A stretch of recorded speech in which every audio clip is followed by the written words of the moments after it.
प्रभु जब अपनी शक्तियों का प्रकाश करते तो लगता है कोई त्रिभुवन में जिसकी रक्षा नहीं कर सकता, उसकी रक्षा के लिए मां भवानी दुर्गा अपना भयानक रूप धारण करके महिषासुर आदि दैत्यों का मर्दन करती है। प्रभु है उस रूप में, दूसरा नहीं है। तो उनकी सामर्थ्य कितनी है? दुर्गा कोटि अमित अरिमर्दन। हरि की सामर्थ्य कैसी? अमित दुर्गाओं जैसी। 1 करोड़ अरब नहीं, अमित दुर्गाओं जैसी दुष्टों का मर्दन करने की सामर्थ्य। अमित था नहीं कि कितनी सामर्थ्य है। एक दुर्गा रूप में जब हरि प्रकाशित होते हैं तो त्रिभुवन में कोई सामने खड़ा होने वाला नहीं होता। मां भवानी जिस समय अपने स्वरूप में आती, किसी की ताकत नहीं है। ये शुंभ निशुंभ इतने बलवान दैत्य थे, त्रिभुवन में कोई इनका बाल बांका भी नहीं कर सकता था। स्मरण किया समस्त देवताओं ने तो भगवान से ही शक्ति का प्रादुर्भाव हुआ। इतना सुंदर रूप मां भगवती का। शुंभ निशुंभ के पार्षद घूमते रहते थे, उन्होंने देखा, जाके बताया कि आपके महल में जितनी सुंदरियां उसकी दासी बनने योग्य भी नहीं है, ऐसी सुंदरी चाहते आप कौन हो? उन्होंने कहा कि मैं अग्निदेव हूं। सामर्थ्य आपकी, त्रिभुवन को उपले की तरह भस्म कर सकता हूं। मैं समस्त प्राणियों के उदर में बैठकर अन्न और जल का पचाकर जीवन दान देता हूं, जीवन पोषण करता हूं। अच्छा, एक तिनका फेंका, हम तुम्हारी बात तभी प्रमाणित, ये उपनिषद की बात, हम तुम्हारी बात तभी प्रमाणित मानेंगे जब तुम इस तिनके को जला दोगे। अब कोई अग्नि देवता से तिनका जलाने की बात कहे, सहज में दृष्टि डाली, कुछ नहीं हुआ, पूरा पावर लगा दिया। यक्ष जी ने मुस्कुरा कर कहा, तुम तो कहते थे पूरे त्रिभुवन को उपले की तरह जला दूंगा, अब गिरीवा झुकाई पहुंचे। देवराज इंद्र ने कहा कौन है? बोले असमर्थ रहा उनका परिचय जानने में। वायु देवता, आप अपना परिचय बताइए। तो आप अपना परिचय जो आए हो तो हमें पहले बताओ, तब हम अपना परिचय दें। तो उनका, मैं महान देव वायु हूं। बल आपका, संपूर्ण जीवों का जीवन हूं। अगर मैं रुक जाऊं तो एक भी क्षण सृष्टि टिक नहीं सकती, क्योंकि सब वायु से जीवित है। और मैं पूरे ब्रह्मांडों को तिनके से उड़ा सकता हूं। ये तिनका है, उड़ाओ।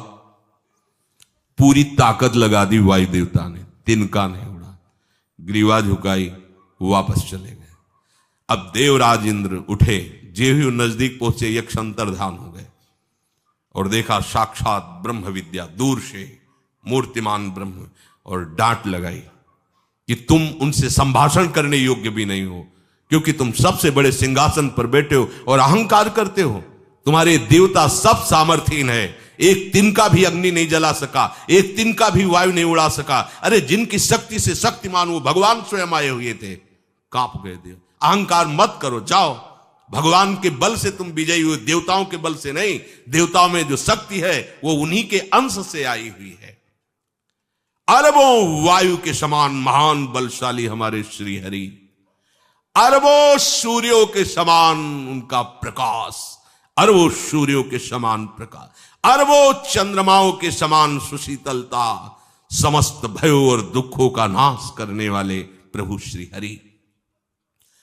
काल कोटि सत सरिसती, दुस्तर दुर्ग दुरंत, धूम के तु सत कोटिशम, दुराधरस भगवंत।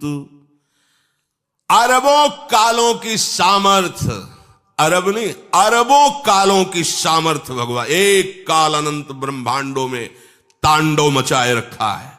अरबों काल, अमित बलशाली, अत्यंत दुस्तर, दुर्गम, दुरांत। कौन? प्रभु श्री हरि। अरबों धूमकेतुओं के समान अत्यंत प्रबल सामर्थ्यशाली प्रभु, अगाध सत कोटि पताला,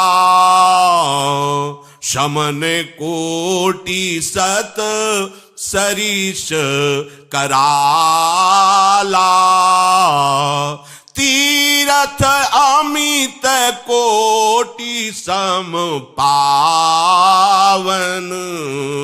नाम अखिल अघ पूग नशावन।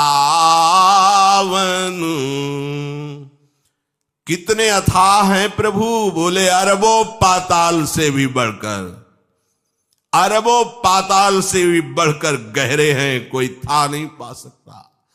कितने भयानक हैं, अरबों यमराजों से भी ज्यादा भयानक प्रभु श्री हरि हैं।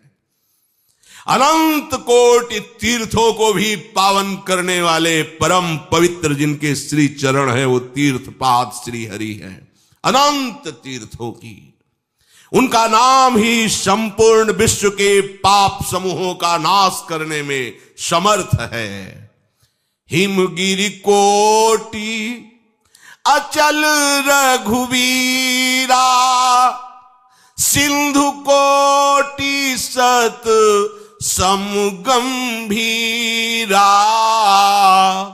कामधेनु सम कोटि। आहा, देखो अब किसके सामने तुम्हें हाथ पसारने की जरूरत है? समझो, अगर अपने प्रभु को जान जाओगे, समझ जाओगे, तो फिर कहीं इधर उधर झांकने की जरूरत नहीं, किसी के सहयोग की जरूरत नहीं। कैसे प्रभु? ऐसे वो स्थिर हैं कि जैसे तूफान चल रहा और हिमालय का आश्रय ले लो तो डरने की जरूरत नहीं, कोई भी तूफान हिमालय को उखाड़ नहीं सकता। ऐसे ही कह रहे हैं, अरबों हिमालयों जैसी स्थिरता प्रभु श्री हरि में है। अरबों समुद्रों के समान गंभीर है। कामधेनु सत कोटि समाना, सकल काम दायक भगवाना, सारद कोटि अमित चतुराई, विधि सत कोटि सृष्टि निपुनाई, विष्णु कोटि सम पालन करता, रुद्र कोटि सत सम संघरता।